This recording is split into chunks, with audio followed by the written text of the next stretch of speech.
Shalom Bapak Ibu semua dan seluruh saudara-saudara. Kembali kita bertemu pada saat ini dalam kasih Tuhan.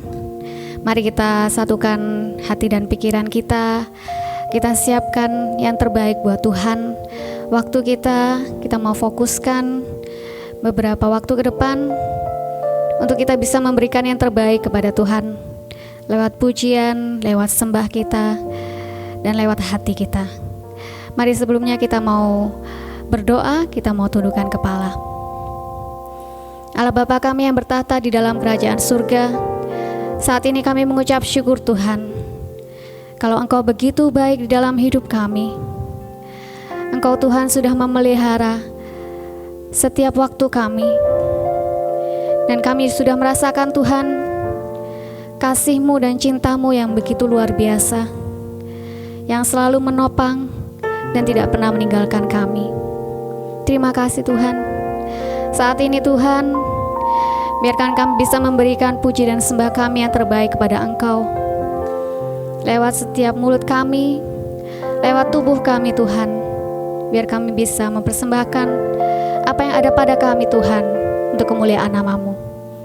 Terimalah Tuhan setiap puji sembah kami, dan hanya di dalam nama Tuhan Yesus Kristus kami siap memberikan yang terbaik. Haleluya. Amin.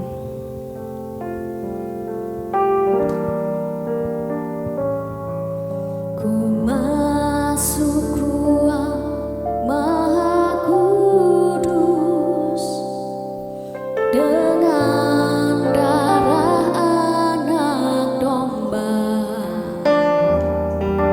Ku masuk dengan hati tulus, menyerahkan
Hanya Engkau Tuhan Yesus, satu-satunya pribadi yang layak disembah, yang layak ditinggikan melebihi apapun.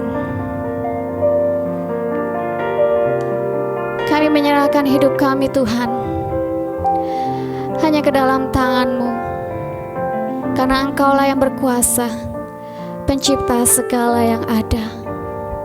Terima kasih Tuhan. Terima kasih Yesus. Ku sembah Engkau Tuhan. Ku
ditinggikan.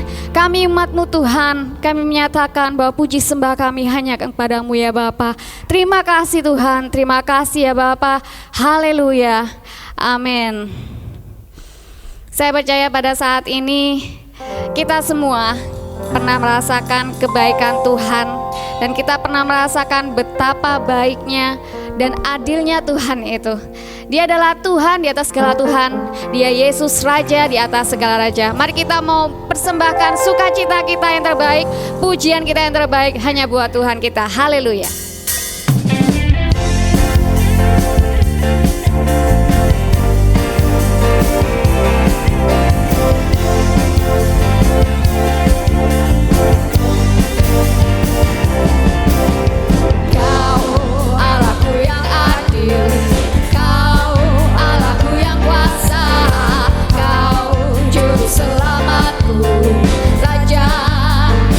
Raja, segala yang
Bersyukur karena kita punya Tuhan yang adil, kita punya Tuhan yang hebat, Dia berkuasa. Dan kita percaya tidak ada hal yang mustahil buat Tuhan kita. Amin.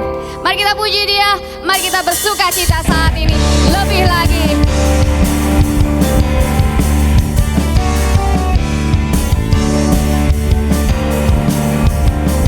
Katakan bersama, Dia berkuasa. Berkuasa di bumi di surga, bertata dalam kemuliaan. Dialah Tuhan Allah kita, namanya berkuasa, membebas umatnya. Betapa hebat, betapa kuat, dahsyatnya Allah kita. Dia berjaya atas semua perbuatannya. Betapa hebat, betapa kuat, dahsyatnya Allah kita. Dia bernama Yesus Raja segala raja, Tuhan Allah kita.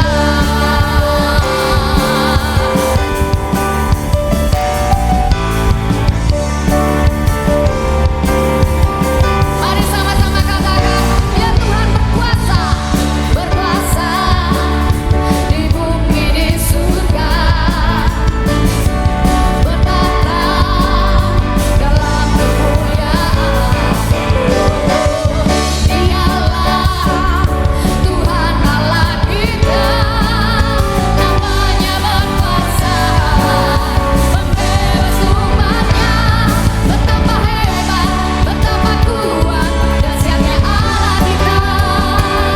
Dia berjaya atas semua perbuatannya. Betapa hebat, betapa kuat, dahsyatnya Allah kita. Dia bernama Yesus Raja segala raja. Betapa hebat, betapa kuat, dahsyatnya Allah kita. Dia berjaya atas semua perbuatannya. Betapa hebat, betapa kuat, dahsyatnya Allah kita. Dia bernama Yesus Raja segala raja, Tuhan Allah kita.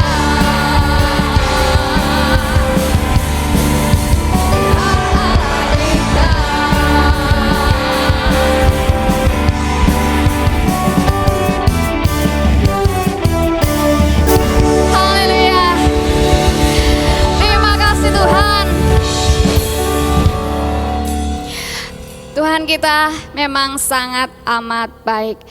Dia sangat hebat dan karyanya telah kita lihat, kita telah melihat dan merasakan betapa besarnya karya Tuhan itu dalam hidup kita. Setiap hari kita merasakan bahwa kasih setia Tuhan itu tidak pernah berhenti.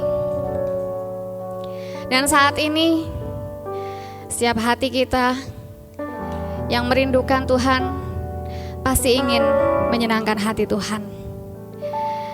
Dan biarlah firman Tuhan yang membuat kita selalu rindu akan Tuhan dan menyenangkan hati Tuhan.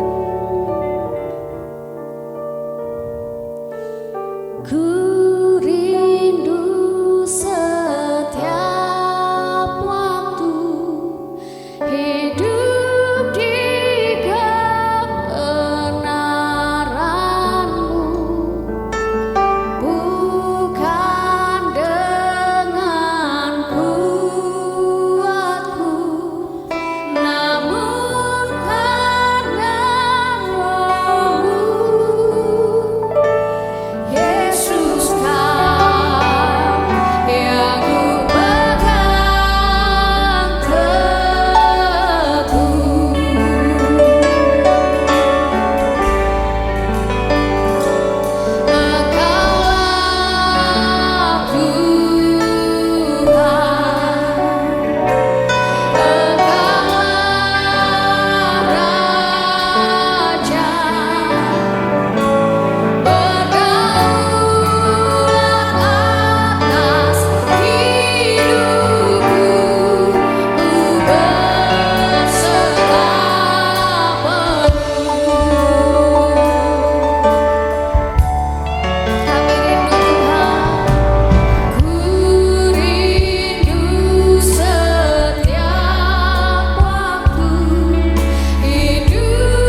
Tuhan,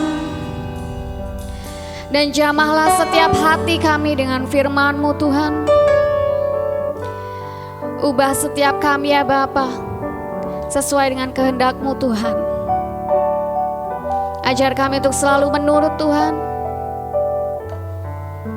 dan biarkan tujuan hidup kami adalah untuk menyenangkan hati-Mu.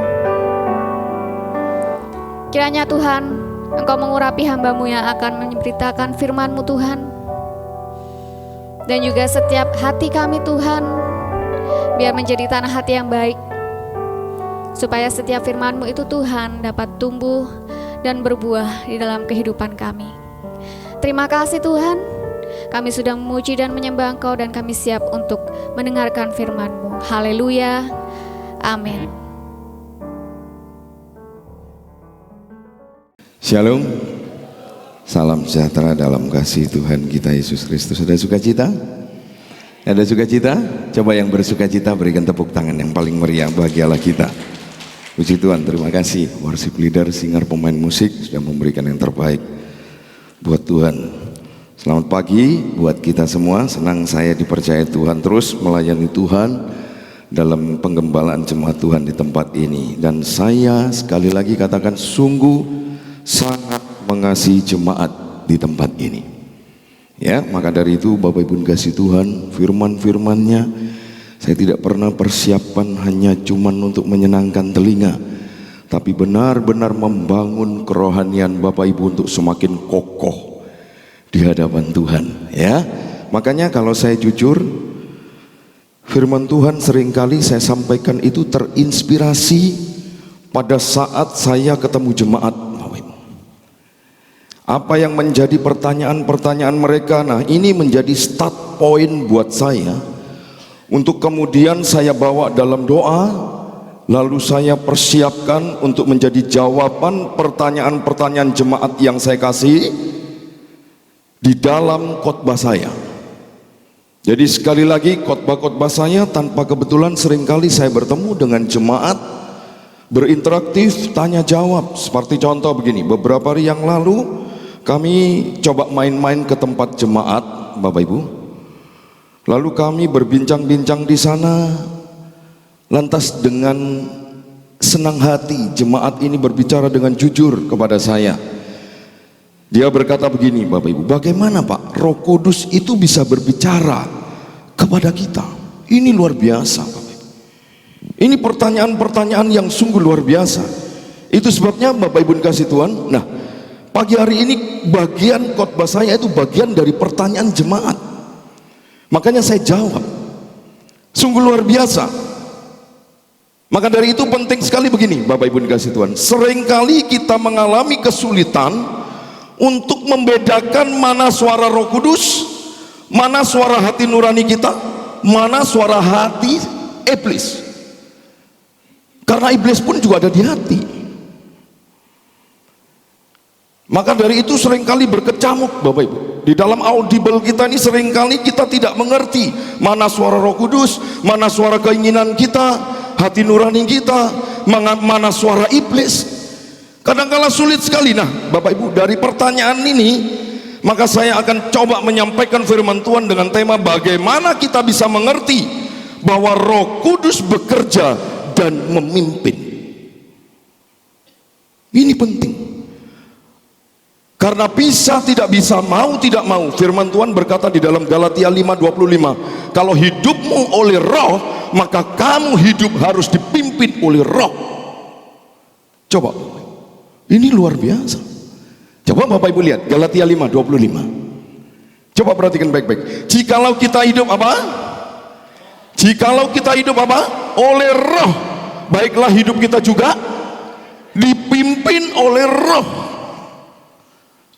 Maka dari itu Bapak Ibu, sebelum saya maju lebih jauh lagi menggali firman Tuhan, saya mau beritahu begini Bapak Ibu. Hati-hati dengan keinginan. Kadangkala keinginan keras itu kita tidak lagi bisa membedakan suara roh dari Tuhan dengan perasaan kita. Seringkali kita ini main hantam saja bahwa itu seolah-olah suara roh, sehingga kita seringkali gagal di sini. juga gagal di dalam aktivitas kita. Itu sebabnya Bapak Ibu dikasih Tuhan, seringkali kita tidak mendapatkan sesuatu dari Tuhan. Hati-hati ya Bapak Ibu, karena untuk mengetahui suara Roh Kudus dibutuhkan kepekaan, tidak bisa sembrono.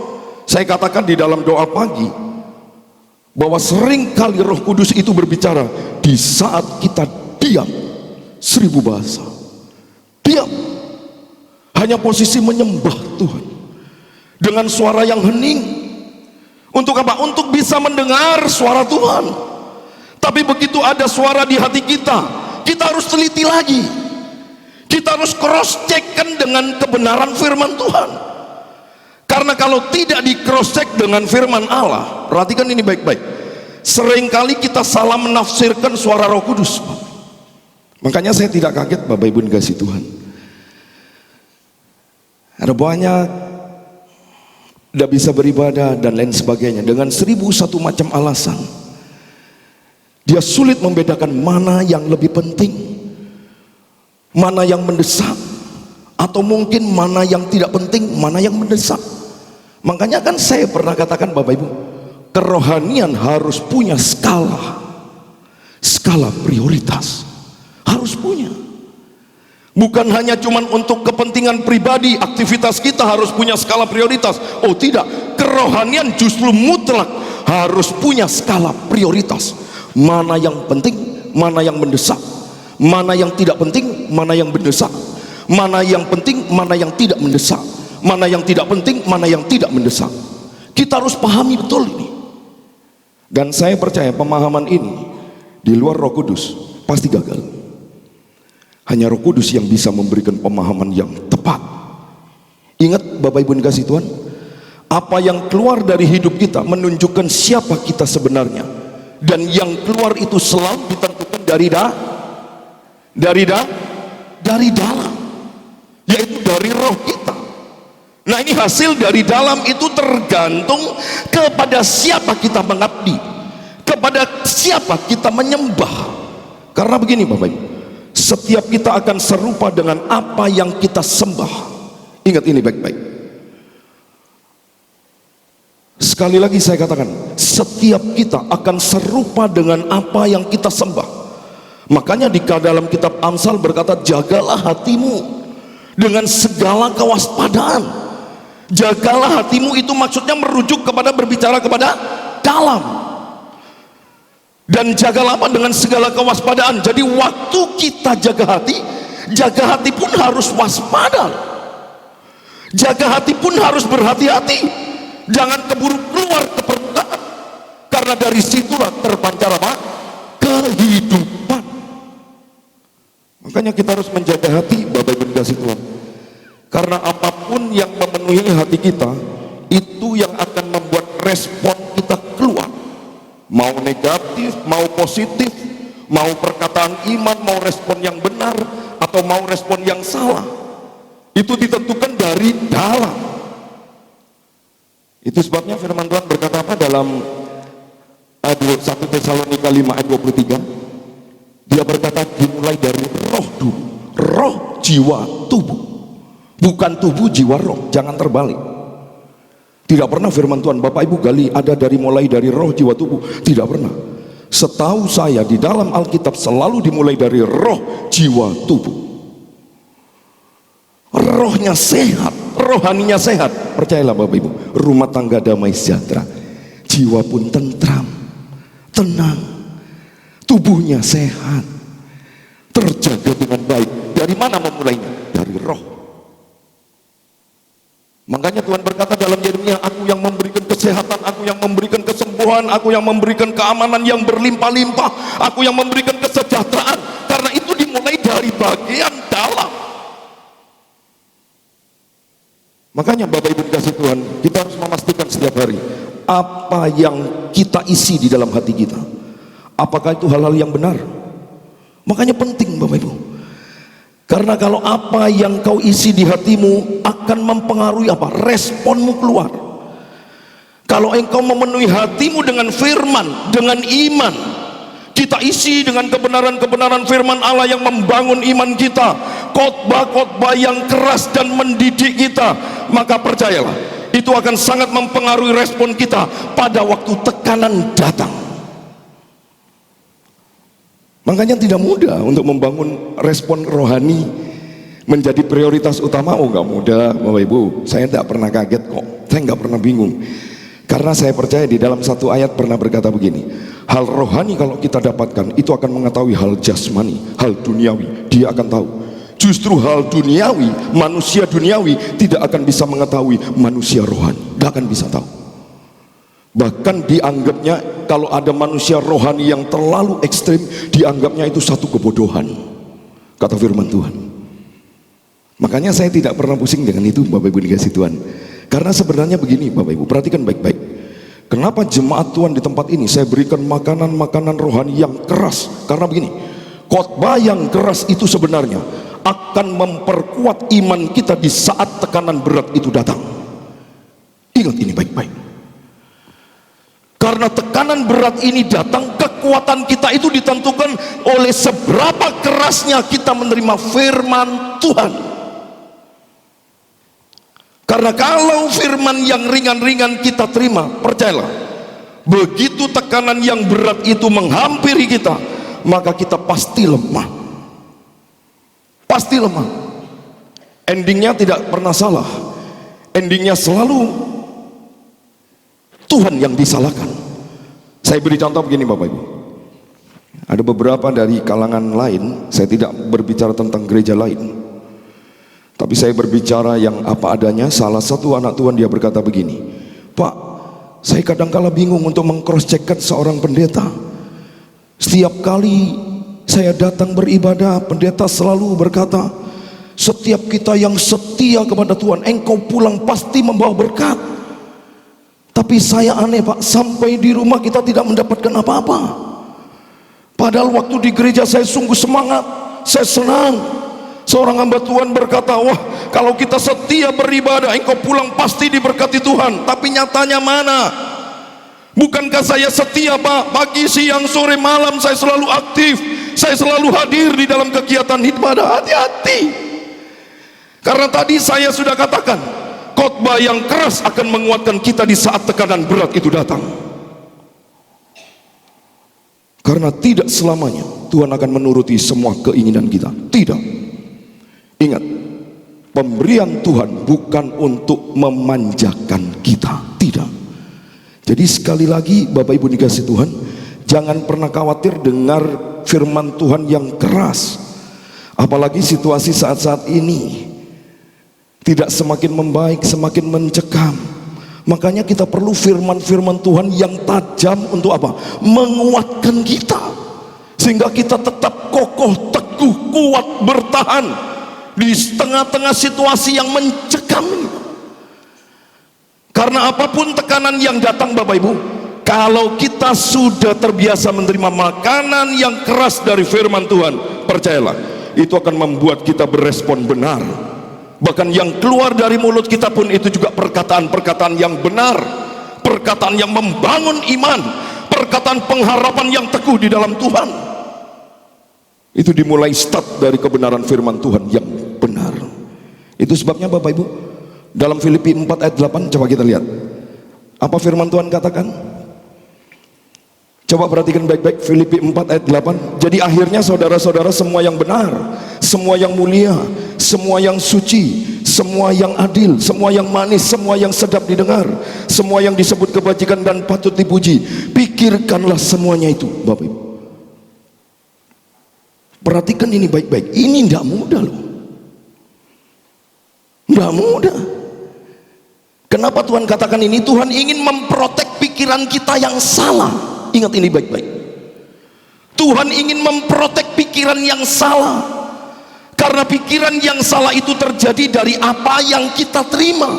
Makanya penting sekali firman yang tepat, firman yang keras, karena itu akan memenuhi hati kita, sehingga hati kita tetap kuat di dalam Tuhan. Dahsyat Bapak Ibu dikasih Tuhan. Makanya pernah saya katakan di doa pagi, perbedaan hikmat Allah dengan hikmat manusia itu begini. Perhatikan ini baik-baik Bapak Ibu. Hikmat Allah itu Selalu teosentris. Itu hikmat Allah. Hikmat Allah itu selalu berpusat kepada kristosentris, berpusat kepada Kristus. Itu hikmat Allah. Selalu begitu Bapak Ibu. Dia selalu pusatnya itu hanya Kristus, Kristus dan Kristus. Perkara-perkara yang di atas dulu yang menjadi prioritas utama. Perkara-perkara yang kudus dulu yang menjadi pikiran yang benar. Sehingga apa? Keluarlah respon kita benar. Sedangkan hikmat manusia, perhatikan baik-baik Bapak Ibu, selalu antroposentris, selalu kepada diri kita sendiri, jasmani, keinginan. Coba perhatikan baik-baik Bapak Ibu, hati-hati. Makanya kita harus peka di sini. Makanya saya sekali lagi katakan, penting sekali untuk hidupmu dipimpin oleh Roh. Karena kalau keinginan keras kita terpenuhi, seringkali dengan spontan kita menganggapnya bahwa itu Roh Kudus yang memenuhi hidupku. Kita kadang-kadang terjebak masuk ke dalam situasi seperti itu. Sebenarnya itu salah Bapak Ibu. Sebab begini, nih saya beritahu sekali lagi, aslinya Roh Kudus itu menghibur. Ingat, dan menghibur bukan di waktu kita senang. Amin. Roh Kudus itu akan menghibur di waktu kita susah, menguatkan di waktu kita lemah, mengajar bukan mengajak. Ingat ini baik-baik Bapak Ibu. Coba kita buka Injil Yohanes. Injil Yohanes 14 ayat 16 sampai 17, dan kita lanjutkan ayat yang ke-26. Nanti Bapak Ibu baca ayat ini seluruhnya ya. Nggak apa-apa kan, di rumah sekarang kan lebih banyak stay at home. Ya, di rumah banyak lebih banyak di rumah. Ya, jadi ada kesempatan kita banyak untuk mempelajari firman Tuhan. Ya, supaya siapa tahu Bapak Ibu waktu membaca firman, Bapak Ibu ditegur, dinasihati. Karena firman ini bukan kita. Sekali lagi saya katakan, firman ini bukan kita yang mengoreksi firman, tapi waktu kita membaca firman, sebenarnya kitalah yang dikoreksi oleh firman. Ingat, berkali-kali saya katakan, waktu kita belajar firman bukan dalam arti firman, bukan kita yang mengoreksi firman, tapi firman yang mengoreksi hidup kita. Makanya saya senang sekali setiap kali firman selalu saya sampaikan, nanti jangan lupa di rumah baca 1 pasal ya, supaya Bapak Ibu benar-benar memahami. Wah, luar biasa hikmat Tuhan itu. Ayo kita baca ya, dalam Injil Yohanes 14 ayat 16 sampai 17 dan dilanjut ayat yang ke-26. Firman Tuhan berkata begini, Aku akan meminta kepada Bapa dan Ia akan memberikan kepadamu seorang penolong yang lain, supaya Ia menyertai kamu selama-lamanya. Yaitu siapa? Yaitu siapa? Roh kebenaran. Perhatikan ini, dunia tidak dapat menerima Dia, sebab dunia tidak apa? Melihat Dia dan tidak mengenal Dia. Tetapi kamu mengenal Dia, sebab Ia menyertai kamu, dan kamu akan hebat. Dan Ia menyertai kamu dan akan diam di dalam kamu. Ingat, selanjutnya 26 apa? Tetapi penghibur, yaitu apa? Roh Kudus, yang akan diutus oleh Bapa dalam namaku, Dialah yang akan apa? Mengajarkan, bukan mengajar, mengajarkan segala sesuatu kepadamu, dan akan mengingatkan kamu akan semua yang telah kukatakan kepadamu. Objek Roh Kudus itu sudah sangat jelas. Objeknya apa? Penghibur, pengajar, pengingat. Ini catatan penting Bapak Ibu. Roh Kudus itu bukan penggembira. Hati-hati. Roh Kudus itu bukan menabobokkan kita, bukan. Roh Kudus memanjakan kita, enggak apa-apa, kamu enggak ada, enggak apa-apa, enggak. Wah, itu jangan-jangan ada roh yang lain. Justru Roh Kudus itu mengingatkan kita. Roh Kudus itu mengajar. Roh Kudus itu menghibur. Ingat ini baik-baik Bapak. Roh Kudus itu membawa kita kepada kedewasaan rohani penuh, dan selalu utuh di dalam hidup kita, memahami Allah dengan benar. Itu Roh Kudus. Makanya beberapa minggu lalu Bapak Ibu, saya sudah sampaikan, kalau engkau dipenuhi Roh Kudus dan hidupmu dipimpin oleh Roh, percayalah engkau pasti taat. Engkau pasti bisa membedakan mana yang benar, mana yang menjadi kehendak Allah. Itu Alkitabiah. Jujur saja saya mau katakan, ada orang-orang yang merasa sudah lahir baru, tapi kalau mau saya katakan dengan jujur, kita lihat dari buah kehidupannya, gak ada menunjukkan tanda-tanda itu. Bahkan saya katakan, saya bisa sulit sekali melihat dia untuk bisa melakukan perintah-perintah Tuhan, untuk bisa taat ke gereja, mau seenaknya sendiri mau apa, ya saya tidak bisa ngomong, nanti kecewa belakang. Kasihan loh Bapak Ibu. Sungguh ini firman Tuhan bukan buat main-main. Gak ada ceritanya Tuhan bisa dibuat pimpong, Tuhan bisa buat main-main. Makanya saya pernah katakan, ingat, kadangkala Tuhan itu kita buat imajinasi sendiri. Tuhan kita buat seperti ini loh, oh aku gak datang, oh baik kok, Tuhan itu baik. Nah, berarti dibuat sendiri. Kita buat sendiri, kita lukis sendiri. Gambaran Tuhan itu seperti ini, gambaran Tuhan itu seperti ini. Makanya pernah saya katakan, menurut Bapak Ibu berdoa itu tidak bermasalah. Mungkin sekali berdoa kita lupa, itu tidak bermasalah. Tapi ingat, kau sedang bermasalah dengan Tuhan. Karena apa yang sudah Tuhan perintahkan kita langgar, sebenarnya kita sedang bermasalah dengan Tuhan. Tapi bukan dalam arti saya lulus. Oh tidak, ingat ini baik-baik. Saya masih berjuang Bapak Ibu. Saya belum lulus. Saya masih berjuang. Maka dari itu setiap firman yang saya sampaikan selalu mengoreksi dalam diri saya sendiri. Saya tidak mau seenaknya sendiri mengajar, memberikan telinga surga kepada jemaat. Akhirnya jemaat sangat berespon kepada saya. Ingat, saya pernah katakan, pendeta yang gagal, seorang hamba Tuhan yang gagal itu adalah apa? Pendeta yang bisa dipuji oleh jemaatnya itu pendeta yang hebat. Itu berarti hamba Tuhan yang gagal. Hamba Tuhan yang berhasil itu membawa jiwa-jiwa mengakui bahwa Yesusku hebat, Yesusku luar biasa. Bukan gembalanya. Gembala ini masih manusia. Makanya saya tidak mau maaf Bapak Ibu, dikelabuin. Saya keluar, saya harus necis, saya harus pakai jas. Wah, kesannya itu, wah ini Bapak pendeta. Tidak, saya kok tidak enak rasanya tambah di telinga. Saya lebih senang saya keluar biasa sajalah. Saya keluar apa adanya, 3/4 santai Bapak Ibu, supaya jangan sampai merubah karakter saya jadi karakter yang sombong. Akhirnya Bapak Ibu dikasih Tuhan, bukan nama Tuhan yang ditinggikan, tapi nama Sefanya yang ditinggikan. Wah, mengerikan Bapak Ibu. Maka dari itu Bapak Ibu dikasih Tuhan, perhatikan ini baik-baik. Masing-masing kita punya karunia. Perhatikan ya, sekali lagi saya katakan, masing-masing kita punya karunia. Nah Bapak Ibu kalau karunianya memang jemaat, ayo, tidak apa-apa, lakukan terus, jadilah jemaat yang taat. Benar? Ayo. Saya pun juga begitu. Kalau saya mendapatkan kasih karunia sebagai gembala, jadilah gembala yang sekali lagi punya tanggung jawab, punya kewajiban, tanggung jawab moral di hadapan Tuhan. Dan ingat ini baik-baik, kita tidak bisa mengambil posisi orang lain, karena posisi kita itu anugerah. Amin. Bapak Ibu dikasih Tuhan, sekali lagi saya katakan, jangan tutupi dosamu dengan segudang aktivitas rohanimu. Saya tidak mau. Itu tidak akan menolong kita. Kalau hari ini Tuhan mau ketuk hati kita, berarti Tuhan mau sayang kepada Bapak Ibu. Bertobatlah. Ayo. Jangan-jangan kita ini beragama Kristen, tapi jujur, tapi sepertinya kita ini domba yang terhilang. Karena jelas sekali Alkitab berkata, bukan orang yang berseru apa? Tuhan, Tuhan, Tuhan masuk dalam kerajaanku. Tidak. Tapi orang yang melakukan kehendak Allah. Ayo pulang dari tempat ini kita berlutut di kamar, berdoa sama Tuhan, nangis, bertobat. Karena orang yang lahir baru, percayalah, hidupmu berubah total. Hal rohani terus. Makanya saya tidak ada henti-hentinya Bapak Ibu. Semangatnya luar biasa, senang sekali. Nggak tahu di dalam hati ini luar biasa Bapak Ibu dikasih Tuhan. Bapak Ibu, saya akan membawa pikiran Bapak Ibu kepada satu kehidupan Tuhan Yesus. Coba perhatikan Tuhan Yesus waktu dicobai di padang gurun.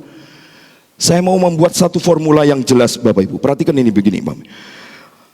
Pernyataan Alkitab, bagaimana kita tahu kalau Roh Kudus itu bekerja? Ciri-cirinya apa Bapak Ibu? Ada 3 hukum yang harus kita mengerti dan kita harus tahu Bapak Ibu. Melalui 3 hukum inilah Roh Kudus bekerja. Tapi sebelumnya yuk kita buka Alkitab kita. Mari buka Alkitab kita Bapak Ibu. Di dalam Injil Lukas pasal yang ketiga, ayat 21 sampai ayat 22. Ya, sekali lagi, Injil Lukas pasal yang ketiga ayat 21 sampai 22. Karena cuma 2 ayat, ayo Bapak Ibu dikasih Tuhan, saya ingin mengajak Bapak Ibu untuk membaca bersama-sama.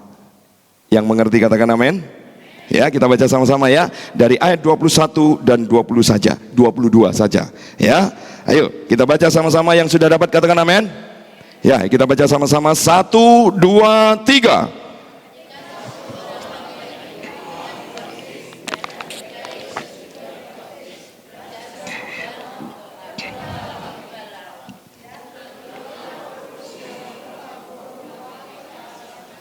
Dan terdengarlah suara dari langit, Engkaulah anakku yang kukasihi, kepadamulah aku berkenan. Sama-sama katakan amin. Tuhan Yesus memberkati kita semua. Bapak Ibu, perhatikan di sini.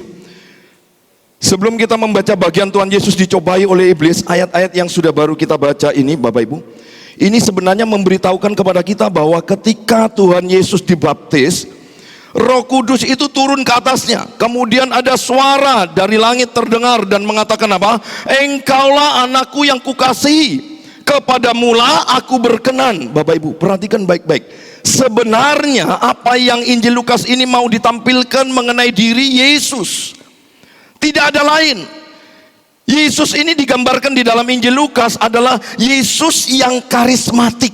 Artinya apa? Sungguh hidupnya itu dipimpin oleh Roh. Ingat ini baik-baik. Ini terbukti, Bapak. Saat Kristus dibaptis, Roh Kudus itu turun. Itu artinya apa? Roh Kudus berkuasa memimpin. Roh Kudus itu mengendalikan kehidupan Yesus. Lalu coba kita masuk sekarang di Injil Lukas pasal 4 ayat pertama. Perhatikan baik-baik Bapak Ibu. Ini menarik sekali Bapak Ibu dikasih Tuhan ya. Perhatikan baik-baik. Ya, Injil Lukas pasal 4 ayat pertama. Yesus yang penuh dengan Roh Kudus kembali dari sungai Yordan, lalu dibawa oleh Roh Kudus ke padang gurun. Yesus yang penuh dengan Roh Kudus berarti Yesus itu yang karismatik. Kembali dari sungai Yordan lalu dibawa oleh Roh Kudus kemana?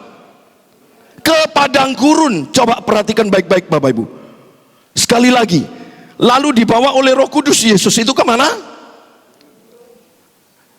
Dengan kata lain Bapak Ibu, apa yang terjadi pada diri Yesus itu bukanlah sebuah kebetulan, tetapi betul-betul itu adalah rancangan Allah, rancangan yang khusus. Kita bisa mengatakan bahwa ketika Yesus Kristus itu datang ke padang gurun, ya, itu bukan atas maunya sendiri, tetapi apa? Atas pimpinan Roh Kudus. Itu sebabnya Bapak Ibu yang dikasih Tuhan, melalui pencobaan di padang gurun itu, maka menunjukkan bagaimana Roh Kudus itu memimpin dia, sehingga kita bisa mengenali nanti bagaimana Roh Kudus bekerja di dalam diri Yesus. Coba perhatikan baik-baik. Roh Kudus itu ada kalanya membawa kita ke padang gurun. Padang gurun itu bukan mall Bapak Ibu. Padang gurun itu kalau boleh saya katakan sawah yang luas. Padang gurun itu boleh istilah katanya itu padang belantara Bapak Ibu kasih Tuhan. Bukan hal yang nyaman di sana. Coba Bapak Ibu. Makanya tadi saya katakan Roh Kudus itu bukan membawa kita sebagai penggembira, bukan. Dia penghibur, dia pengajar, pengingat. Maka dari itu Bapak Ibu dikasih Tuhan, Bapak Ibu perhatikan baik-baik. Kita akan lihat yang pertama, yaitu bagaimana Roh itu bekerja. Roh itu bekerja melalui apa? Hukum prioritas. Itu yang utama. Coba kita teruskan di ayat yang ketiga. Coba kita melihat Bapak Ibu. Kita melihat sekarang ayat yang ketiga ya. LCD bantu saya, Injil Lukas pasal 4 ayat yang ketiga ya. Lalu berkatalah apa? Iblis kepadanya, jika engkau anak Allah, suruhlah apa? Batu ini menjadi roti. Bapak Ibu, saya sudah pernah katakan dalam beberapa bulan yang lalu dengan ayat yang sama ini, tapi mungkin temanya berbeda. Bapak Ibu, saya mau bertanya pada Bapak Ibu, apakah Yesus bisa nggak merubah batu menjadi roti? Halo? Jujur, bisa nggak? Bisa. Dan memang roti itu sebenarnya sangat dibutuhkan Yesus. Karena apa? Di ayat yang kedua B di situ dikatakan selama di situ. Perhatikan baik-baik. Selama di situ itu berarti maksudnya selama ada di padang gurun selama berapa? 40 hari. Yesus itu tidak makan apa-apa. Dan sesudah waktu itu ia apa? Lapar. Coba perhatikan baik-baik. Jadi kalau andai kata Yesus itu mengubah batu menjadi roti, salah atau enggak? Saya pikir tidak. Enggak salah. Pasti enggak salah Bapak Ibu. Karena Yesus sudah selesai puasa. Dia tidak makan. Jadi kalau andaikan dia mau mengubahnya batu menjadi roti, saya yakin dan percaya Yesus pasti nggak salah, karena memang itu yang dibutuhkan oleh Yesus. Kalau di sini roti itu mungkin nasi ya, Bapak Ibu dikasih Tuhan ya. Tapi kalau di sana dikatakan roti. Abraham Maslow pernah berkata begini Bapak Ibu, kebutuhan yang paling dasar itu adalah kebutuhan fisiologis, kebutuhan fisik. Itu kebutuhan yang paling mendasar Bapak Ibu. Nah ini pun juga dipakai iblis untuk menjatuhkan kita. Dengan kebutuhan fisiologisnya ini, mata kita tertuju terus kepada kebutuhan-kebutuhan dasar kita, sampai kita lupa bahwa ada kebutuhan yang lain, bahkan yang bisa kita sebut sebagai kebutuhan yang lebih tinggi, yaitu kebutuhan rohani. Amin Bapak Ibu dikasih Tuhan. Hati-hati dengan cara iblis. Sehingga tidak heran kalau kemudian ada banyak orang yang rela untuk menjual imannya demi roti, demi keinginan-keinginan sesuatu. Sama seperti Esau. Coba Esau kemudian rela menjual hak kesulungannya demi mendapatkan apa? Kacang merah. Coba Bapak Ibu, bukankah itu juga ada di dalam kehidupan orang-orang Kristen? Banyak juga dari kita seperti ini. Kita berbondong-bondong kenal Yesus hanya untuk mendapatkan sesuap nasi segenggam berlian. Ya enggak? Tapi tanpa kita sadari sebenarnya kita sedang menjual iman kita untuk mendapatkan kebutuhan atau keinginan. Makanya pernah saya katakan Bapak Ibu, hati-hati kekristenan kita. Kalau kekristenanmu berangkat dari berkat, ngeri Bapak Ibu dikasih Tuhan. Makanya harus dipoles lagi dari nol. Kalau enggak ngeri, karena berkat itu satu-satuan uji. Tuhan tidak akan mendiamkan, Tuhan tidak akan memina bobokan kita, enggak mungkin. Tuhan tidak akan memanjakan kita, membuat kita ngalem dengan Tuhan. Oh tidak Bapak Ibu, Tuhan selalu mengajak Bapak Ibu harus semakin dewasa rohani. Itu Tuhan. Hati-hati loh Bapak Ibu dikasih Tuhan. Nah sekarang coba Bapak Ibu kita akan lihat apa yang Roh Kudus kerjakan di dalam diri Tuhan Yesus, dan bagaimana kemudian Yesus melihat ujian pencobaan ini Bapak Ibu. Coba perhatikan ini baik-baik Bapak Ibu. Saya yakin dan percaya begini Bapak Ibu, ini yang mau saya sampaikan sebenarnya Bapak Ibu, bahwa hidup kita ini sekali lagi Bapak Ibu dikasih Tuhan punya betul banyak kebutuhan. Yang setuju dengan saya katakan amin. Kebutuhan fisiologis, kebutuhan-kebutuhan jasmani Bapak Ibu dikasih Tuhan. Bahkan kebutuhan bersosialisasi itu juga adalah sebuah kebutuhan. Tetapi ingat ini baik-baik, jangan lupa kebutuhan kita yang paling dalam, kebutuhan kita yang paling sentral adalah kebutuhan rohani. Ini paling sentral. Saya mau beritahu begini Bapak Ibu, percayalah begini, selama rohani kita beres, maka jasmani kita akan menjadi kebutuhan dasar itu juga beres. Ngerti ya Bapak Ibu dikasih Tuhan? Karena ingat berkali-kali saya katakan, bahkan dari awal tadi saya katakan, dari dalam yang bisa menjaga luar, jangan dibalik. Kalau hukum Taurat itu seolah-olah memasukkan kita dari luar untuk mempengaruhi yang dalam, tidak bisa. Percayalah, harus dimulai sesuatu itu dari dalam. Makanya rohani dulu. Kalau rohani kita sehat, percayalah Bapak Ibu, jiwa dan tubuh ini akan terpelihara dengan sempurna. Sebaliknya juga, kalau yang menjadi poros atau sentralitas kita dari kehidupan ini sudah beres, hubungan kita dipulihkan dengan Tuhan, ada fellowship yang baik dengan Tuhan, maka percayalah yang lain akan tertata dengan sendirinya. Prinsip-prinsipnya luar biasa. Menghadapi orang, interaktif dengan orang, sangat antusias, sangat benar. Perkataan-perkataannya pun, kemarin kami masuk di YouTube Bapak Ibu, kami diajak untuk pertemuan di pondok. Sampai jam berapa malam kami kemarin? Bapak Ibu boleh tanya sama Pak Bayaki ikut. Kira-kira saya dari jam 7 berangkat dari sini.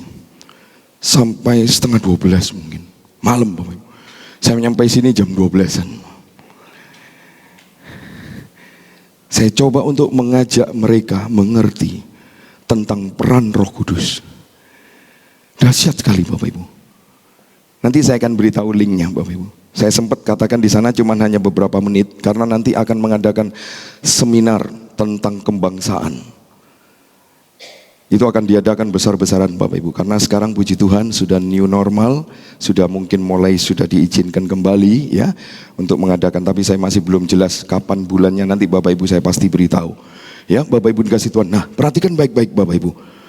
Percayalah Bapak Ibu dikasih Tuhan. Tadi saya sudah katakan dari awal Bapak Ibu dikasih Tuhan, kalau rohani kita tertata dengan baik, percayalah jiwa dan tubuh kita sungguh-sungguh luar biasa. Karena yang firman Tuhan katakan itu dari mulai dari roh. Coba kita lihat dulu ya, 1 Tesalonika 5 ayat 23. Coba kita lihat. Perhatikan ayat ini Bapak Ibu. Ya, ini firman Tuhan katakan apa? 1 Tesalonika 5 23. Semoga Allah damai sejahtera menguduskan kamu seluruhnya, dan semoga apa? Dimulai dari mana?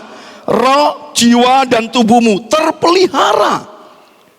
Tuhan langsung katakan 3 serangkai. Tuhan tidak sendiri-sendiri. Rohmu benar, jiwamu benar, tubuhmu benar. Itu berarti terpetak-petak satu-satu. Ini tidak, langsung dimulai dari 3 hal. Roh, jiwa, tubuh terpelihara dengan sempurna dan tak bercacat pada kedatangan Yesus Kristus Tuhan kita.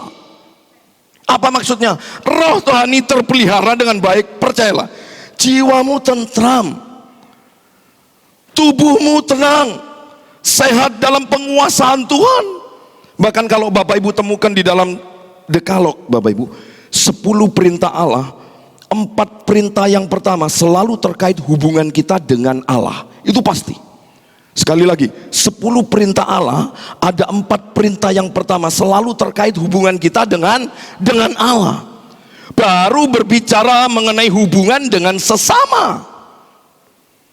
Makanya penting sekali rohani harus dibangun. Kenapa bisa begitu Bapak Ibu? Karena hubungan kita dengan Allah itu mendasari hubungan kita dengan yang lain dan sesama. Ini ingat baik-baik. Sekali lagi saya ulang.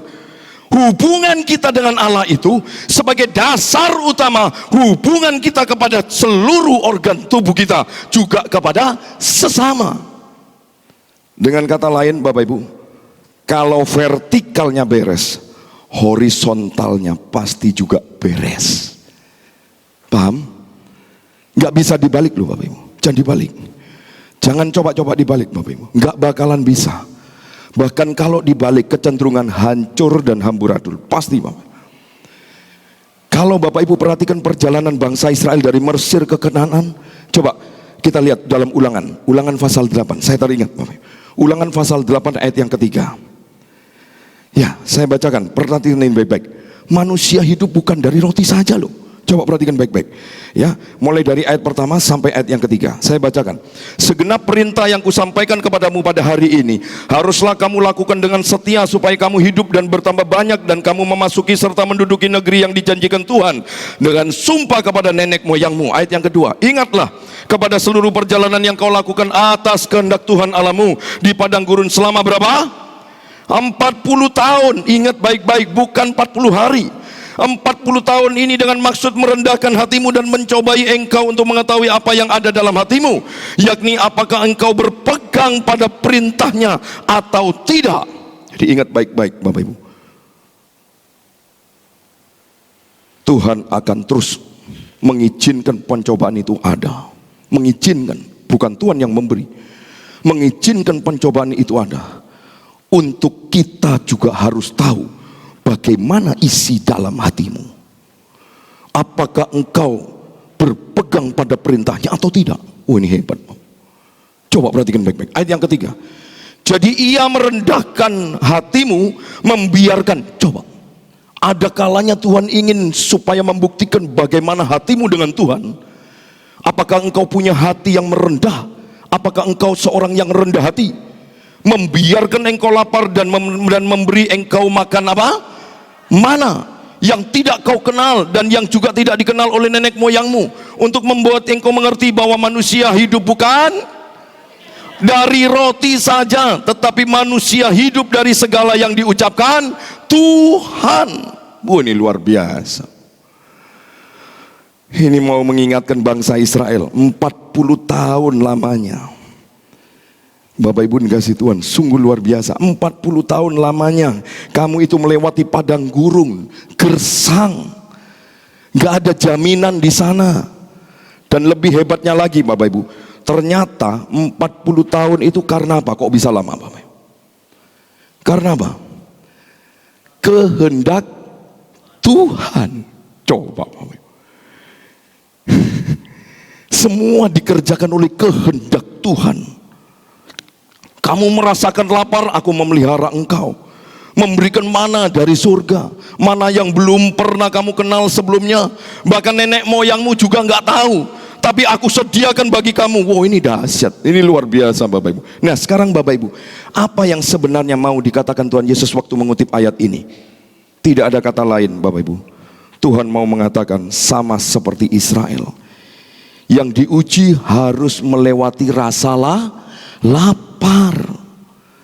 Tetapi kemudian diingatkan bahwa sesungguhnya makan itu bukan kebutuhan, tetapi ada kebutuhan yang lebih dalam lagi yang harus dipenuhi. Apa?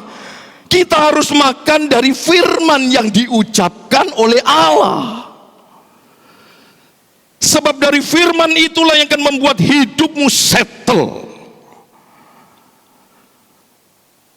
Makanan dari firman ini akan memperbaiki kehidupanmu secara total. Kalau tidak, jangan pernah berharap. Jadi itulah cara kerja Roh Kudus, membawa kita ke padang gurun untuk mengecek kerohanian kita.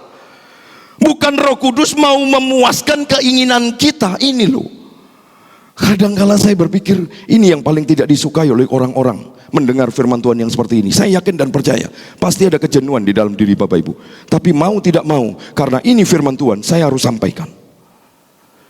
Ini cara-caranya Roh Kudus untuk mengecek kerohanian kita. Bukan Roh Kudus membawa kita memuaskan keinginan-keinginan kita, tidak. Kembali kepada kebutuhan yang paling bawah, tapi Roh Kudus bawa kita untuk melihat dari sisi yang berbeda. Sekali lagi saya katakan, Roh Kudus melihat dan membawa kita dari sisi yang berbeda untuk melihat kebutuhan kita yang paling dalam. Itu dulu yang harus dipenuhi. Yang lain nanti akan settle dengan sendirinya. Yang setuju dengan saya katakan amin. Itu yang pertama. Itu cara kerja Roh Kudus. Makanya tidak heran Bapak Ibu dikasih Tuhan, ada satu ayat yang berkata begini, Orang sehat tidak membutuhkan dokter, hanya orang sakit saja yang membutuhkan dokter. Bapak Ibu, percayalah, Roh Kudus itu sebagai penghibur. Hanya orang yang susah saja yang akan menerima penghiburan dari Tuhan. Roh Kudus itu Bapak Ibu dikasih Tuhan menguatkan. Hanya orang yang lemah yang senantiasa hidupmu dikuatkan oleh Roh Kudus. Ini dahsyat Bapak Ibu. Roh Kudus itu bukan memina-bobokan kita, bukan memanjakan kita. Ayo kita pelajari yang kedua. Perhatikan baik-baik Bapak Ibu. Roh Kudus bekerja melalui apa? Hukum ketergantungan. Ini yang kedua. Coba kita lihat Injil Lukas tadi pasal yang keempat ayat 21-22. Ya, pasal 3 saja Bapak Ibu dikasih Tuhan. Pasal 3 ayat 21-22. Ya, Injil Lukas pasal 3. Injil Lukas pasal 3. Ya, saya bacakan ayat 21 dan 22. Ketika seluruh orang banyak itu telah dibaptis, dan ketika Yesus juga dibaptis dan sedang berdoa, terbukalah apa? Langit, dan turunlah Roh Kudus dalam rupa burung merpati ke atasnya, dan terdengarlah suara dari langit, Engkaulah anakku yang kukasihi, kepadamulah aku berkenan. Wah, ini menarik sekali ayat ini Bapak Ibu. Perhatikan ini baik-baik. Roh Kudus turun atas Tuhan Yesus pada saat dia dibaptis, betul? Lalu kemudian di pasal 4 ayat pertama dikatakan Tuhan Yesus dibawa oleh Roh ke padang gurun. Jadi kalau kita tanya kemana Roh memimpin Tuhan Yesus, jawabnya sudah pasti ke padang gurun. Tapi coba Bapak Ibu perhatikan baik-baik. Tuhan Yesus ini habis dibaptis, Roh Kudus turun ke atasnya, betul? Saya ulangi sekali lagi. Tuhan Yesus ini setelah dibaptis, Roh Kudus turun ke atasnya. Lalu ada suara dari surga yang mengatakan, inilah anakku, kepadanya aku berkenan. Seharusnya setelah dibaptis pasti mengalami sukacita. Amin. Perhatikan ini baik-baik Bapak Ibu. Tidak heran ada banyak anak-anak Tuhan saya lihat yang di luar kota, ya, di luar kota. Karena saya juga pelayanan di luar kota. Ya, Bapak Ibu dikasih Tuhan. Ada seorang anak Tuhan bilang, wah Pak, ayo besok datang ya. Bapak bisa jauh dari Jember datang ke Surabaya. Saya tanya, ada apa? Pesta Pak. Ini anak saya sudah dibaptis. Bapak Ibu dikasih Tuhan.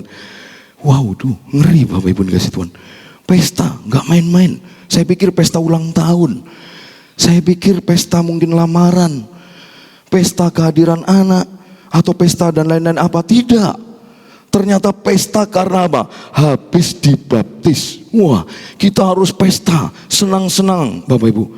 Bapak Ibu, percayalah Bapak Ibu dikasih Tuhan. Rohani, katanya dia bilang rohaninya harus pesta Pak. Jasmaninya juga kita harus pesta. Bapak Ibu, itu pikiran kita. Tetapi kalau kita baca di dalam ayat yang pertama, aneh sekali. Tuhan Yesus dibawa bukan ke Sari Utama. Setelah pesta Tuhan Yesus bukan dibawa ke pesta yang besar. Tapi setelah dibaptis Tuhan Yesus dibawa ke padang gurun. Kata padang gurun kalau diterjemahan dalam terjemahan kitab, tadi saya sudah katakan, padang belantara. Nah perhatikan baik-baik, ini semacam simbolis Bapak Ibu. Kalau orang berpikir mengenal padang gurun itu berbicara mengenai apa? Kehancuran. Kenapa? Karena memang di sana kering, di sana panas, di sana sepi, tidak ada jaminan sama sekali. Lalu ditambah lagi 40 hari lamanya Tuhan Yesus berada di mana? Di padang gurun. Oh, ini bukan main-main. Ini bukan cerita fiktif. Ini fakta. Nah kalau kita pelajari dari kisah Tuhan Yesus dicobai ini Bapak Ibu, kita seringkali berpikir kalau Roh Kudus dipimpin, kalau Roh Kudus mimpin saya, pasti Roh Kudus memimpin saya ke air yang tenang, pasti Roh Kudus memimpin saya ke rumput yang hijau, bahkan tak kekurangan aku makan kenyang-kenyang di sana, hidup makmur di sana. Itu yang ada di benak pikiran kita. Seringkali kita berpikir seperti itu, bahwa Roh Kudus akan membawa kita dari satu titik ke titik yang lain. Maksudnya apa? Tandanya semua akan berjalan dengan baik. Mungkin bisa saja Roh Kudus akan membawa saya hidup diberkati secara material, sukses, berhasil. Ini seringkali yang ada di dalam pikiran kita. Tapi kalau kita belajar di sini, Roh Kudus itu membawa kita seringkali justru ke padang gurun. Ngeri ya? Dibawa ke situasi yang sulit. Makanya Bapak Ibu, orang yang dipenuhi Roh Kudus dan hidupnya dipimpin oleh Roh Kudus, waktu ada masalah terjadi, cara doanya pun sudah beda. Dia bukan berdoa minta supaya diberi jalan keluar, minta supaya diberkati. Ada seorang anak Tuhan, bagus Bapak Ibu. Ini seorang anak Tuhan luar biasa. Dia settle dengan Tuhan. Dia sungguh-sungguh erat dengan Tuhan. Waktu dihantam satu masalah yang berat, Bapak Ibu perhatikan baik-baik. Dia berdoa kepada Tuhan, cuman permintaannya begini, Tuhan, aku pingin melekat dengan Engkau. Coba, masalah yang berat menghimpit dia, problem yang berat, sampai dia berkata seharusnya, Bapak, seharusnya Tuhan beri aku jalan keluar, Tuhan beri aku berkat. Tapi bahasa doanya beda Bapak. Nah ini yang saya katakan, orang yang hidupnya oleh Roh, dipimpin oleh Roh, Bapak Ibu dikasih Tuhan, dia tidak lagi pusing dengan keadaan. Bahkan ini salah satu keluarga yang boleh saya katakan baru-baru ini dijual semua barangnya habis karena kejadian COVID. Satu-satu dijual semua habis Bapak Ibu. Tapi hebatnya yang menjadi kesaksian lewat telepon yang dia katakan, apa Bapak Ibu? Tuhan, aku pingin erat dengan Engkau. Aku pingin melekat dengan Engkau. Seharusnya dia putus asa. Karena apa? Dia sementara berhenti dari bisnisnya. Tapi luar biasanya nih orang ini doanya tetap sama. Biarpun dia jual semuanya, dia semakin terpuruk keadaannya. Tapi tetap yang dia katakan, karena apa? Sudah settle dengan Tuhan, sudah kuat dengan Tuhan. Akhirnya dia berkata apa? Tuhan, aku rindu melekat dengan Engkau, aku rindu erat dengan Engkau. Ini hebat, luar biasa doanya. Lewat sebuah masalah berat terjadi, akhirnya dia memutuskan satu keluarga membangun keintiman dengan Tuhan, bukan penyelesaian masalah. Lalu dia membicarakan tentang kerjaan, tidak, biarpun bisnisnya, usahanya hancur Bapak Ibu, tapi tetap sekali dia putuskan bersama dengan Yesus, selama-lamanya tetap bersama dengan Yesus. Dia tidak pernah menganggap bahwa doaku salah, Tuhan tidak jawab, tidak. Tapi dia tetap sehati dengan Tuhan. Kerinduannya untuk semakin erat dengan Tuhan. Bapak Ibu, percayalah orang seperti ini. Sampai akhirnya, melalui dengan pembicaraan dengan saya kenalkan dari salah satu anak Tuhan. Saya tidak tahu Bapak Ibu, karena yang dia butuhkan itu salah satu dari pemberian jemaat yang pernah saya layani di Surabaya. Saya hubungkan, saya konekkan, saya bilang, coba Bapak butuh apa? Saya bawa dalam doa, Pak, tapi jangan Pak Sevanya loh, saya enggak mau. Enggak. Saya bilang, saya sendiri juga enggak terlalu berlebihan Pak, jujur, cuman saya punya teman, barangkali bisa. Akhirnya dia bilang, Pak, saya kebutuhan ini. Saya telepon Bapak Ibu tanpa diduga, dibantu. Coba Bapak Ibu dikasih Tuhan. Akhirnya ada saja cara Tuhan untuk apa? Memulihkan hidup mereka. Coba Bapak Ibu, ini luar biasa. Makanya yang perlu digarisbawahi di sini, kalau kita dekat sama Tuhan, apalagi mengatakan Tuhan, aku ingin melekat erat kepadamu, berhati-hati Bapak Ibu dikasih Tuhan. Hati dan mulut kita ini harus sama. Karena Tuhan itu tahu, melihat kedalaman hati kita. Begitu Tuhan melihat dalam hati kita sama, percayalah, ada saja cara-cara Tuhan untuk memulihkan keadaannya. Karena dia ajaib, dia hidup Bapak Ibu. Dia ada. Saya bangun kesetelan dengan Tuhan. Bapak Ibu dikasih Tuhan, karena banyak sekarang ini orang percaya yang sedang happy-happy, menikmati hidupnya, tapi tidak melekat sama Tuhan. Berarti kita melekat kepada keinginan daging. Hati-hati, berbahaya keinginan daging Bapak Ibu. Sungguh saya bukan menakut-nakuti, tidak. Ini Alkitabiah. Di doa pagi sudah saya katakan, hati-hati. Kecenderungan manusia akhir zaman itu adalah mementingkan diri sendiri, akhirnya menjadi hamba uang. Itu Alkitab, bukan kemauan saya. Tapi kalau ada anak Tuhan yang terus dibawa terus Bapak Ibu untuk melihat rencana Allah, kekekalan Allah, sehingga dia membangun semakin erat sama Tuhan, percayalah Bapak Ibu, Tuhan tidak akan membiarkan keadaanmu. Ingat ini baik-baik, saya mau katakan, Tuhan tidak akan membiarkan keadaanmu. Percayalah Bapak. Karena apa? Kita mengerti bahwa Tuhan itu berkuasa, tidak perlu kita paksa. Kalau memang sudah dia katakan tidak, kita jungkir balik, ya tetap tidak. Betul Bapak Ibu? Karena dia punya keputusan. Coba perhatikan baik-baik. Kalau Tuhan Yesus dipenuhi Roh Kudus melewati jalan yang sulit, barangkali juga kita akan melewati jalan yang sama. Bukan jalan yang mudah, tetapi disitulah pelajaran penting yang harus kita lakukan, yang harus kita petik dan nanti kita bawa pulang. Terapkan ini baik-baik. Kalau ada masalah, jangan pernah pusing permintaan kita. Memang betul firman Tuhan katakan, mintalah maka kamu akan diberikan, carilah kamu mendapatkan, ketuk. Tidak apa-apa kita minta, tapi ingat, jangan sampai permintaan ini seolah-olah memaksa Tuhan harus menggenapi. Tetap harus dibungkus dengan akhir dari doa kita, asalkan kita dalam dengan Tuhan. Selalu dibungkus, biar kehendak-Mu yang menjadi, bukan kehendak kami. Ini bagus. Ini luar biasa Bapak Ibu. Makanya Bapak Ibu dikasih Tuhan, perhatikan begini. Di saat yang sulit seperti itu, maka hanya ada satu jalan keluarnya. Apa? Bergantung kepada Tuhan. Tidak ada jalan lain. Nah ini kalau Roh Kudus bekerja dalam hidup kita, akan membuat hidup kita ini apa? Bergantung penuh kepada Allah. Lalu kita lihat yang terakhir. Ya Bapak Ibu, yang ketiga, bahwa Roh Kudus bekerja. Yang ketiga adalah apa? Melalui hukum landasan kekal. Apa landasan kekal Bapak Ibu? Tidak ada lain, apa? Firman Tuhan. Itu landasan kekal. Itu sebabnya Bapak Ibu dikasih Tuhan, setiap kali Tuhan Yesus menghadapi pencobaan yang dilontarkan oleh iblis kepada Tuhan, selalu Bapak Ibu, tidak ada kala lain, senjata yang Tuhan pakai adalah firman yang kekal. Semua boleh berubah, cuman satu yang tidak akan berubah, yaitu firman Tuhan. Untuk itu Bapak Ibu, supaya Roh Kudus bisa bekerja dalam hidup kita, maka kita perlu belajar dari teladan Tuhan Yesus. Pertama, bagaimana Roh Kudus bisa bekerja dalam hidup kita kalau kita nggak kenal firman? Makanya saya tidak ada henti-hentinya Bapak Ibu. Selalu saya dikoreksi terus oleh firman. Saya koreksi firman, saya dikoreksi oleh firman, sehingga bekal buat saya untuk mengajak jemaat Tuhan dikoreksi juga oleh firman. Sehingga kita semakin teguh kuat di dalam Tuhan.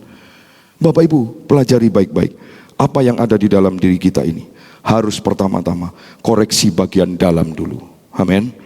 Koreksi bagian dalam. Baru kemudian yang ada di dalam diri kita sudah kuat, percayalah, yang keluar ke permukaan itu selalu menjadi berkat.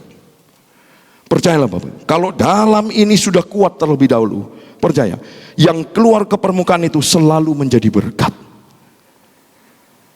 Bapak Ibu yang dikasih Tuhan, jadi sekali lagi, tidak mungkin ada langsung jatuh dari langit, blak, nggak mungkin. Ngerti ya? Bapak Ibu dikasih Tuhan, yang nggak ada seperti itu. Keajaiban firman Tuhan itu terjadi saat kita bergumul di dalamnya. Ingat ini baik-baik. Sekali lagi saya ulang, keajaiban firman Tuhan itu bisa terjadi saat kita bergumul ada di dalamnya, bersekutu ada di dalamnya. Makanya mulai saat-saat ini yang diperlukan adalah apa? Kedisiplinan rohani. Rohanimu harus disiplin. Makanya minggu kemarin sore saya khotbah, Bapak Ibu dikasih Tuhan, doa itu sekali lagi bukan hal-hal yang mudah untuk kita kerjakan, gak mudah. Perlu paksaan, perlu dorongan. Makanya Tuhan kasih dorongan, minta akan diberi, cari akan mendapatkan, ketuk maka dibukakan. Nah ini dorongan supaya manusia itu mau berdoa. Tapi semakin kita dalam, ujian ini akan semakin hadir. Karena Tuhan ingin membuktikan kemurnian iman kita. Makanya orang semakin dalam, kita minta sama Tuhan, kadang-kadang gak dijawab. Beda waktu pertama, sekali berdoa dijawab sama Tuhan. Tapi ingat, ada hal yang kedua, cari. Berarti apa? Kita harus terus mencari. Namanya mencari itu belum tentu ditemukan. Kalau sudah ditemukan bukan dicari namanya, sudah dapat itu. Tapi karena mencari berarti belum ditemukan. Makanya firman Tuhan ngajak kita terus cari. Sampai 3 kali dikatakan di dalam kebenaran firman Tuhan, minta, cari, ketuk, minta, cari, ketuk. Karena manusia ini butuh dorongan. Bapak Ibu dikasih Tuhan, ayo pada pagi hari ini Bapak Ibu dikasih Tuhan, percayalah, ketika ada pencobaan datang di hadapan kita, percaya Roh Kudus bisa bekerja. Dan dia selalu menjadi pengingat kita. Lewat kebenaran firman Tuhan, kita harus belajar menghidupi firman Tuhan. Dan firman itu akan menjadi senjata untuk kita bisa menang melawan semua hawa nafsu kedagingan. Bapak Ibu, perhatikan ini baik-baik. Lalu bukan hanya kenal tapi juga percaya bahwa setiap perkataan firman yang tertulis dalam Alkitab itu adalah berotoritas. Lebih tinggi dari semuanya. Percayalah Bapak Ibu. Setiap perkataan firman itu yang sudah tertulis dalam Alkitab itu berotoritas. Itu tinggi sekali, bahkan lebih tinggi dari semua yang ada. Makanya Bapak Ibu dikasih Tuhan, kalau kita percaya bahwa setiap perkataan diilhamkan oleh Roh, maka kita akan menyediakan waktu untuk belajar apa? Membaca, merenungkan firman Tuhan. Dan pada akhirnya Bapak Ibu, percayalah, Bapak Ibu sudah menerapkan, melakukan firman Tuhan di dalam kehidupan kita. Percayalah, apa yang menjadi kebutuhan yang menekan hidup kita, saya yakin dan percaya Tuhan sangat mudah untuk memulihkannya. Sangat mudah. Asalkan kita bergantung penuh pada Tuhan. Kalau kita nggak bergantung penuh, aduh Bapak Ibu, ngeri saat-saat ini. Memang saya percaya saat ini Bapak Ibu masih bisa berkata, oh aku percaya Tuhan. Oh aku bisa datang beribadah. Oh aku kadang nggak datang dan lain sebagainya. Bapak Ibu mungkin saat ini Bapak Ibu bisa. Tapi nanti satu ketika, karena memang Alkitab ini pasti digenapi. Ingat, Bapak Ibu sekarang ini berjalan dalam kehidupan ini, berjalan dalam menghidupi firman loh. Firman ini berjalan, dia berjalan untuk menggenapi satu titik sini. Makanya Bapak Ibu jangan ada di sampingnya, tapi terus di depan. Jadi firman yang di depan, kita di belakangnya, kita mengikuti. Nah ini yang dikatakan melakukan firman itu, kita mengikuti. Kita mengikuti apa yang firman katakan, kita ada di belakangnya, kita ikuti. Percayalah Bapak Ibu, endingnya membawa keselamatan kekal buat selama-lamanya. Tapi kalau Bapak Ibu tidak mau belajar saat ini, ya tidak apa-apa. Silakan, mana yang Bapak Ibu imani, terserah. Makanya hati-hati dengan pengajaran. Aduh, ngeri sekali Bapak Ibu. Ngeri sekali. Bapak Ibu, saya punya kesimpulan begini. Karena di dalam Alkitab selalu condong kata-katanya begini. Hati-hati dengan nabi-nabi palsu, betul ya. Berarti saya percaya begini. Setelah penggenapan kitab Wahyu, sebenarnya nabi itu sudah nggak ada. Kalau kita sebagai nabi menyuarakan kebenaran, itu ada. Tapi kalau kita disebut sebagai nabi, kayaknya nggak ada. Itu dulu masih rasul-rasul, iya. Tapi rasul-rasul sudah dinaik ke surga, sudah nggak ada lagi. Makanya hati-hati. Kalau sampai ada gereja yang menyuarakan tentang, oh ada gerejaku ini nabi. Waduh, kayaknya saya masih perlu bertanya. Makanya firman Tuhan dikatakan apa? Ujilah. Ya, harus diuji loh. Saya juga nggak berani mengatakan iya dan tidak, ya, tapi tetap harus diuji. Bapak Ibu jangan sampai ke bawah arus-arusnya yang salah. Hati-hati Bapak Ibu dikasih Tuhan. Nanti satu saat saya akan mengajar di tempat ini. Tapi begini Bapak Ibu, disiplin yang satu ini bukan sesuatu yang mudah. Sekali lagi saya katakan, Bapak Ibu, saya banyak diberkati dengan papi saya yang sudah meninggalkan dunia yang fana ini. Sungguh Bapak Ibu dikasih Tuhan, dan memperoleh mahkota kehidupan beliau saat ini di langit baru, bumi baru, yaitu kerajaan surga yang mulia. Bapak Ibu, saya yakin dan percaya Roh akan bekerja dengan luar biasa waktu kita melekat erat dengan Tuhan. Ingat, sekali lagi, kalau engkau melekat erat dengan Tuhan, percayalah, Roh itu akan bekerja dengan luar biasa dalam hidupmu. Karena firman Tuhan berkata begini, kalau kita mengikatkan diri kepada Tuhan, itu menjadi satu roh dengan Kristus. Coba kita lihat 1 Korintus 6 ayat 17. Coba kita lihat, ini firman. Saya selalu cross check pakai firman. Coba Bapak Ibu perhatikan baik-baik ya. Firman Tuhan berkata begini, 1 Korintus 6 ayat 17. Tetapi siapa yang mengikatkan dirinya pada Tuhan, menjadi apa? Satu roh dengan Dia. Unity with Christ. Menyatu dengan Kristus. Wow, betapa hebatnya kalau kita bisa menyatu dengan Kristus. Amin. Bapak Ibu dikasih Tuhan ya. Saya mau tutup dengan perkataan begini Bapak Ibu. Kekristenan yang dibangun di atas dasar keinginan itu akan rapuh. Ingat baik-baik. Sekali lagi saya ulang, kekristenan yang dibangun di atas dasar keinginan pasti labil. Makanya tadi saya sudah katakan, berkali-kali saya katakan di dalam mimbar, kekristenan kalau berangkatnya dari berkat, engkau pasti rapuh. Satu saat kalau berkat itu diambil, engkau akan bertanya-tanya sama Tuhan. Kenapa Tuhan? Kenapa Tuhan? Kenapa Tuhan? Karena kalau kekristenan berangkatnya dari berkat, ini berbahaya Bapak. Kekristenan itu seharusnya dibangun di atas pekerjaan roh firman Tuhan yang kekal. Ini yang kuat, ini yang kokoh, ini yang dapat bertahan. Hati-hati loh Bapak Ibu. Hati-hati, sungguh saya menyarankan hati-hati. Makanya Tuhan bilang apa Bapak Ibu kasih Tuhan? Yang harus dipertahankan apa? Iman, enggak mudah.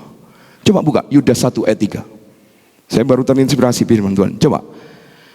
Harus diperjuangkan loh. Firman Tuhan bilang mempertahankan iman harus diperjuangkan loh. Berarti ada usaha kita dong. Untuk apa? Mempertahankan iman. Coba perhatikan. Saudara-saudaraku yang kekasih, sementara aku bersungguh-sungguh berusaha menulis kepadamu tentang keselamatan kita bersama, aku merasa terdorong untuk menulis ini kepada kamu dan menasehati kamu. Ingat baik-baik. Supaya kamu tetap apa? Supaya kamu tetap apa? Berjuang untuk apa? Untuk apa? Berarti mempertahankan iman butuh berjuang. Coba ini. Sekali lagi saya ulang. Saudara-saudaraku yang kekasih, Sementara aku bersungguh-sungguh berusaha menulis ini kepada kamu tentang keselamatan kita bersama. Ingat saya pernah katakan, saya rindu jemaat Tuhan GBT Kristus Hidup. Engkau menerima keselamatan kekal di surga bersama dengan saya. Ini yang dikatakan, keselamatan kita bersama. Aku merasa terdorong untuk menulis ini kepada kamu dan menasihati kamu supaya kamu tetap apa? Berjuang untuk mempertahankan iman yang telah disampaikan kepada orang-orang kudus. Wow, dahsyat ini Bapak. Berjuang loh, mempertahankan iman gak mudah. Karena ada satu ayat yang berkata, semua orang yang ingin selamat, engkau harus mempertahankan. Orang yang bertahan sampai kesudahannya pasti selamat. Tapi mempertahankan tidak mudah. Gak mudah Bapak Ibu kasih Tuhan. Maka dari itu ayo tetap engkau setia, sungguh-sungguh sama Tuhan. Hati-hati yang sudah dibangun iman-iman Bapak Ibu ini, iman-iman yang benar. Jangan sampai ya oleh keinginan, kepentingan diri kita sendiri, akhirnya tanpa kita sadari celah-celah ini yang membuat iblis mulai menyusup masuk. Sudah mentuhankan di kultus dalam pikiran kita. Oh Tuhan baik kok, gak apa-apa kok, gak apa-apa. Nah iblis ini masuk karena ingat firman Tuhan berkata apa? Kamu sabar saja, karena nanti ada Yesus-Yesus yang lain, roh yang lain, Injil yang lain. Loh itu firman dong, sudah jelas. Hati-hati, saya takut Bapak Ibu. Saya mengayomi jemaat ini. Percayalah Bapak Ibu dikasih Tuhan, tidak apa-apa. Saya tidak membutuhkan jemaat yang harus banyak ribuan. Justru tambah sulit bagi saya untuk memantau jemaat. Kalau segini Tuhan tahu hati saya. Saya akan menjagai Bapak Ibu. Pasti. Dengan kebenaran-kebenaran firman Allah. Pikir Bapak Ibu mudah ini menyampaikan firman seperti ini. Ngeri Bapak Ibu. Nomor satu harus dari diri kita sendiri. Ayo saya minta pemain musik maju ke depan. Nomor satu dari kita sendiri, dari saya dulu sendiri. Saya harus membangun penggembalaan dalam keluarga dulu. Saya harus membongkar sebagai imam, saya harus nyatakan kepada keluarga. Membangun dari keluarga kecil dulu, apa? Istri, dengan ketiga anak saya. Puji Tuhan sekarang nambah satu anak, anak Andika, mantu. Dan sudah dikaruniai seorang anak lagi, satu laki-laki, cucu bagi saya. Sudah Tuhan makin pererat. Hubungan makin bererat, hubungan keluarga. Bahkan saya katakan di dalam mimbar ini Bapak Ibu, sekarang saya tidak pernah berdoa lagi hanya saya dengan istri, tapi saya selalu berdoa membangun mesbah keluarga. Bersama anak-anak ikut berdoa. Senang sekali. Kalau saya sampai kadang berempat sudah di kamar Bapak Ibu, saya bilang yuk kita doa yuk di kamar. Kita berdoa berempat. Serasa apa ya Bapak Ibu dikasih Tuhan ya? Serasa nggak ada lagi yang kita miliki. Hanya Tuhan bersama dengan keluarga. Itu aja. Itu yang bisa membangun keluarga kita harmonis. Tapi kalau rohanimu rapuh, bagaimana yang lain bisa harmonis? Karena sumbernya dari Dia. Bukankah Roma 11:36 dikatakan segala sesuatu dari Dia, oleh Dia, kepada Dia, bagi Dialah kemuliaan sampai selama-lamanya. Percayalah Bapak Ibu, saya mohon maaf, ampuni saya kalau saya salah. Saya cuma ingin menjaga jemaat Tuhan tempat ini. Begini, kalau rumah tanggamu enggak benar, jangan pernah berharap luarnya benar. Percaya Bapak. Maaf, saya harus keras ini. Saya cinta, saya mengasihi jemaat. Saya benahin dulu keluarga. Kalau keluarga saya sudah sehat, settle, rohani sudah ada di sana. Karena roh Tuhan itu kudus, roh Tuhan itu suci, Roh Kudus itu benar. Bagaimana kalau rumah tanggamu nggak benar? Ayo pagi hari ini Bapak Ibu, kita pulang, kita renungkan firman Tuhan. Amin. Percaya, tidak ada yang kita sombongkan. Dah, saya belum benar 100%, belum. Tapi saya berusaha untuk membenahi. Saya salah, saya bilang sama istri, Mam, Papi minta maaf. Betul? Ini ada istri saya. Begitu juga beliau kalau salah, dia bilang sama saya, Pak, minta maaf, Mami salah. Anak-anak saya latih jadi harmonis dalam rumah tangga. Saya senang kalau dalam rumah tangga. Saya bangga, saya bersyukur. Semua datang dari Tuhan. Itu anugerah Tuhan. Saya ingin mengajak keluarga-keluarga tempat ini, yuk jadilah keluarga yang sakinah. keluarga yang benar di hadapan Tuhan. Engkau beres keluarga, percaya. Rohanimu sehat, percaya. Jiwa dan tubuhmu terpelihara dengan sempurna. Dimulai dari kehidupan rohani. Mari tutup Alkitab kita.